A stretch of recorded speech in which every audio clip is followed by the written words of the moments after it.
Now for the matters you wrote about, it is good for a man not to marry. But since there is so much immorality, each man should have his own wife, and each woman her own husband. The husband should fulfill his marital duty to his wife, and likewise the wife to her husband.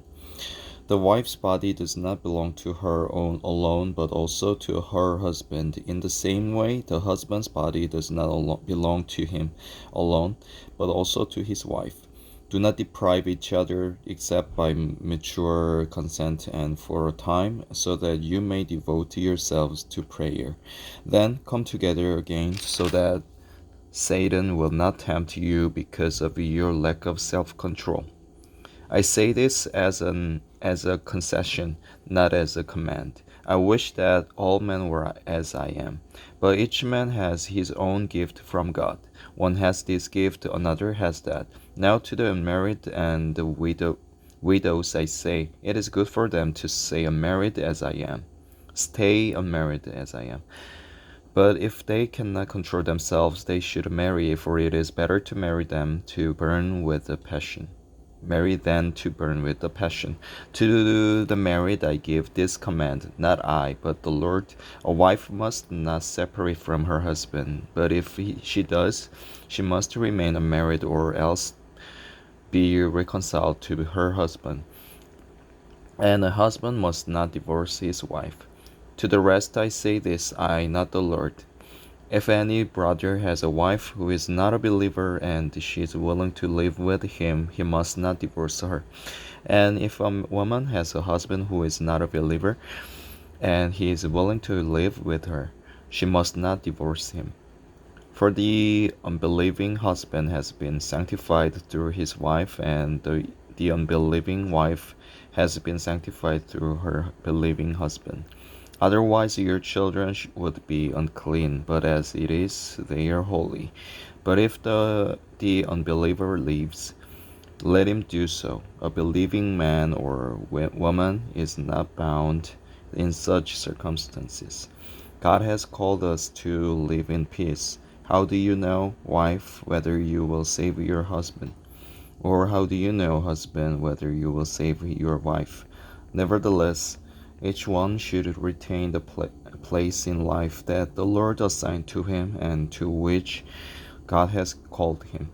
This is the rule I lay down in all the churches.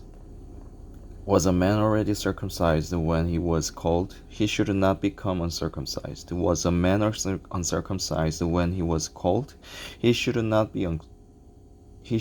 be circumcised. Circumcision is nothing and uncircumcision is nothing. Keeping God's commands is what counts. Each one should remain in the situation which he was in when God called him. Were you a slave when you were called? Don't let it trouble you. Although, if you can gain your freedom, do so. For he who was a slave when he was called by the Lord is the Lord's freedman. Similarly, he who was a free man when he was called is Christ's slave. You are bought at a price. Do not become slaves of man. Brothers, each man, as responsible to God, should remain in the situation God called him to. Now about virgins. I have no command from the Lord, but I give a judgment as one who by the Lord's mercy is trustworthy. Because of the present crisis, I think that it is good for you to remain as you are. Are you married? Do not seek a divorce. Are you unmarried? Do not look for a wife.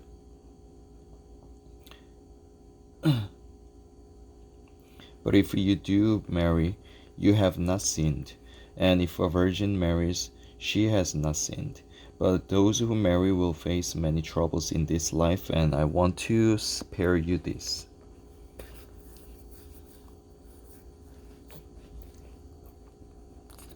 What I mean, brothers, is that the time is short. From now on, those who have wives should live as if they had none.